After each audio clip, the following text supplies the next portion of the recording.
La ilaha illallah Muhammad Rasulullah. Kon wala ni mi daro. Kon wala ni mi daro.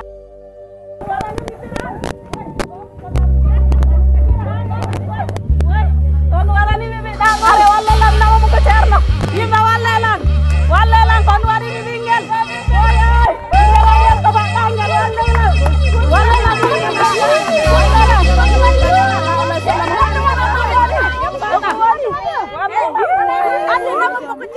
Wade fere item do letti yimɓe nga legal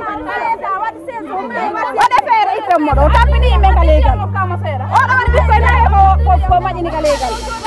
o feete ɗo ñande o koni ñande o maƴinayɗo ɗum joni joni yagalle joni joni kanko on goɗɗo feete ɗon maƴinɗo ɓikkum wona hande fuɗɗi cukalo e nayanima maƴina nga legal ɗo mo duwa waɗede feere o itte nga legal ɗo o letti yimɓe nga legal o letti ɓiɓɓe nga legal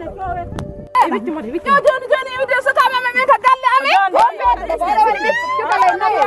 ko ceerno min andi ceerno goɗɗo ko ñawdi ko aɗum walla mi yaa toon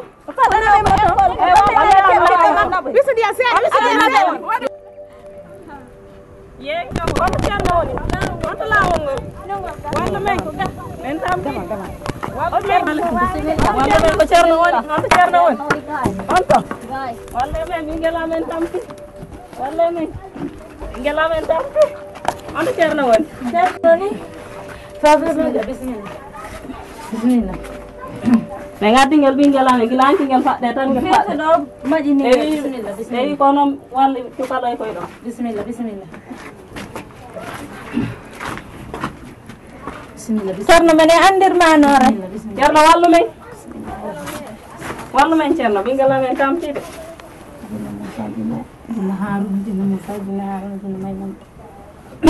wallu men de ceerno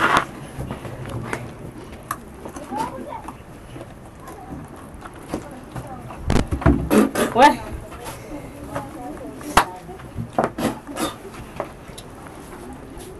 batti ma sen ma sen de sala sala de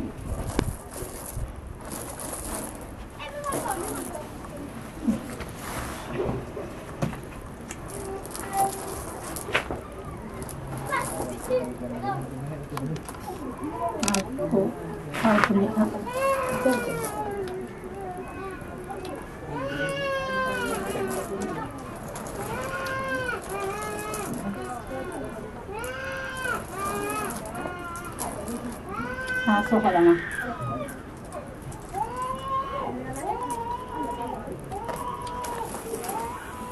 o sellat de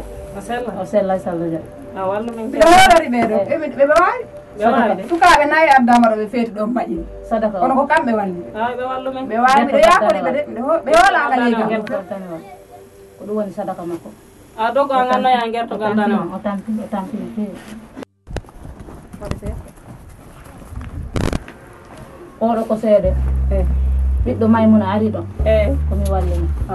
debbo no heere ga ɓiɗɗo makko ari ɗon komi wallimo kanko e hoore makko heccanke o addi ɗo ɓiɗɗo makko o feetuɗo wonɗo nde saare o tampini su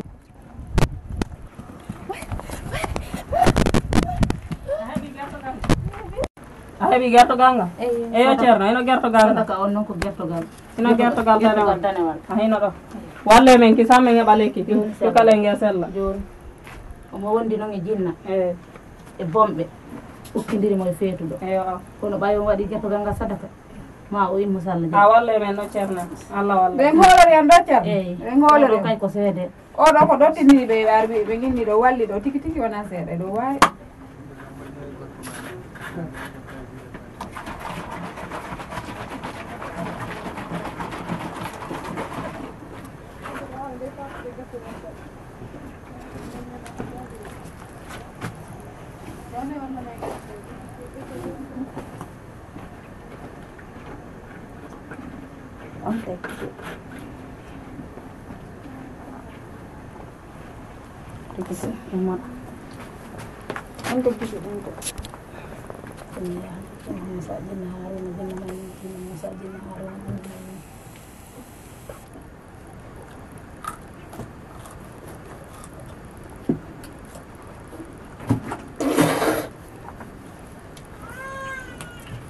ma o immode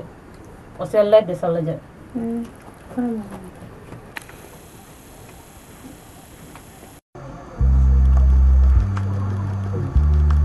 sike Allah mo de sike mi waɗa ko bindala fof no ko yeddo ko kata sike Allah mo de sike a no de sike ko nangue ni ma ko bindala ko sike ko bakko ko na Allah fof ko mi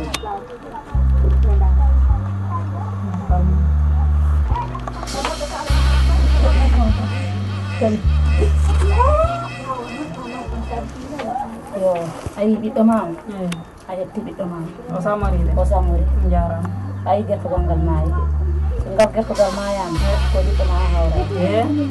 ema jarama Allah salamu aleykum alaykum salam leygal men to maƴinimo ɗandi ko woni sukaɓe nayi ko maƴini koddiɗo amen e takko galle amen ɗon o maƴini on ɗon on ɗon ɓe ronku yo sellu sa ɓay ɓe hari min noye ɓe arga ɓeni ɓe heɓali feere argol ga to kono tatoɓɓe ko ɓeɗo ñawdi min ñawde ɓe oɗo minen dawtina ɓe araga ceerno Gulumel min kadi andi kala addara ɗo o ñawde joomum ha sella koye ɓiɗɗo makko rewayno ay gertogal ngal ma yiide subhanallahi ɓiɗɗo makko rewayi Allah fawi en de o kagaɗo lekki kinani yo laytangen mo ɗo yo laadu jam yimɓe ngalegal tampini sukaɓe no hawni noon mi meeɗa tinde o sellade sona joni mi yi yimɓe no reggini de no ara minen no wimi dara mi ara mi humpito ko woni gam nden yo laadu jam nani anani yummirawo yo laadu jam ndeysan mi jeehi taw eyi jarama ɓawtuji tan Allah ko moƴƴa koto yiilo ɗin waktuji subaka la nangue hoore futuro koto yiilo ɗin waktuji kiɗo lekki lototama subaka e kiɗo